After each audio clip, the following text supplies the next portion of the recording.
Apparently, between April and December last year, well over 50,000 people left the NHS pension scheme. An amazing figure, I think. Now, like most of what we used to call gold-plated pensions, the NHS pension scheme has been watered down over the years. Since 1995, in fact, there have been a number of different versions of it.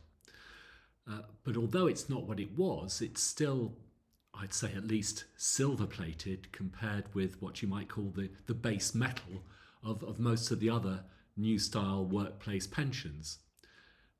Now, it used to be the case that if you worked in pretty much anything government-related, such as a local authority, obviously the civil service, or in days gone by any of those nationalised industries, the pay might not have been the best, but you knew you'd have a good pension and your years of service would be rewarded by something more than a clock or a gold watch.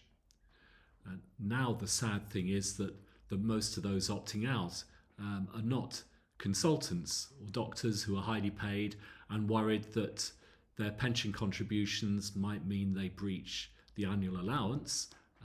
The reason why Jeremy Hunt actually increased that allowance from 40,000 to 60,000 was largely to stop doctors not just leaving the pension scheme but leaving the NHS altogether, or the lifetime allowance, which for the moment, until another government gets back in, has been abolished. No, those leaving are largely those who are the ones who are going to need a pension, probably of any kind, the most. The lower paid NHS workers who simply can't afford the contributions. The ones you'll come across looking after you before you actually get to see that doctor or consultant. I'd say it's surely common sense and otherwise kicking the can down the road not to pay them enough now to make sure they can at least afford to make their pension contributions.